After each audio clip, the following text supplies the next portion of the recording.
ఆ మంత్రివర్గం పూర్తి స్థాయిలో విశ్లేషించి చర్చించి వివిధ బ్యాంకులలో ఉన్న రుణాలకు సంబంధించిన వివరాలు సేకరించి వాటన్నిటిని క్రోడీకరించి ఆ రైతు రుణమాఫీ చెయ్యాలి అని మేము నిర్ణయం తీసుకున్నాం.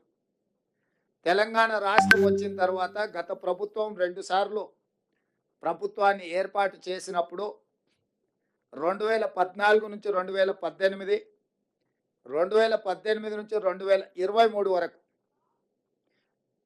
2014 సంవత్సరంలో మార్చి 31, 2014 తారీఖు వరకు కట్ ఆఫ్ డేట్ తీసుకొని ఆనాటి ప్రభుత్వం రైతు రుణమాఫీ చేస్తే 16,000 కోట్ల రూపాయలు రైతుల ఖాతాలలో వేయడం జరిగింది.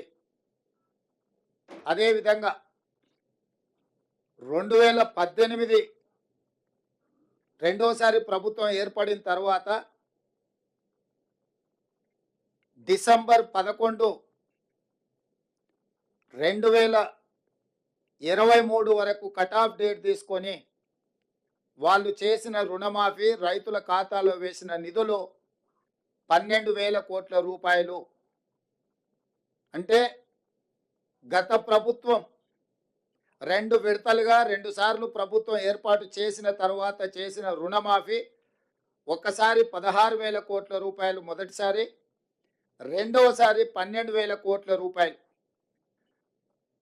10 సంవత్సరాలల్లా 2 విడతలల్లా చంద్రశేఖరరావు గారు చేసిన రైతు రుణమాఫీ రైతులకు చెల్లించిన నిధులు 28,000 కోట్ల రూపాయలు. ఆ ప్రభుత్వం డిసెంబర్ 11, 2018 వరకు కట్ ఆఫ్ డేట్గా వాళ్ళు రుణమాఫీని పరిగణలోకి తీసుకోవడం జరిగింది. మా ప్రభుత్వం డిసెంబర్ 12,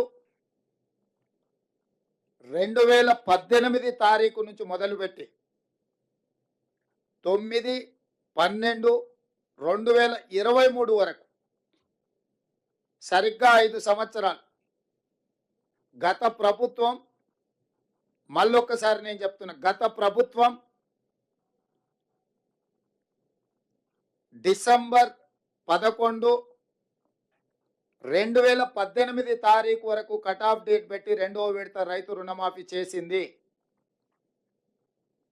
డిసెంబర్ 12, 2018 తారీఖు నుంచి తీసుకున్న రుణాలు డిసెంబర్ 9, 2023 వరకు 5 సంవత్సరాల మధ్య కాలంలో ఈ రాష్ట్రంలో ఉన్న రైతులు తీసుకున్న 2 లక్షల రూపాయల వరకు రుణమాఫీని చెయ్యాలని మా ప్రభుత్వము ఈ మంత్రివర్గంలో నిర్ణయం తీసుకున్నది. ఇచ్చిన మాట ప్రకారం 2 లక్షల రూపాయల రుణమాఫీ చెయ్యాలి.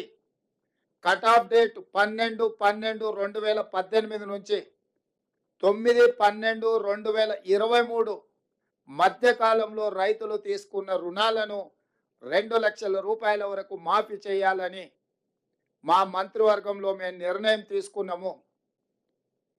ఈ రుణాలు మాఫీ చేయడానికి దాదాపుగా 31,000 కోట్ల రూపాయలు అవసరం అవుతున్నది.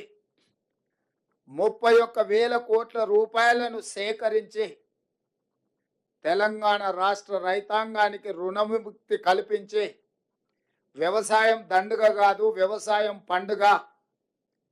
ఈ ప్రభుత్వం, ఈ ప్రజాపాలన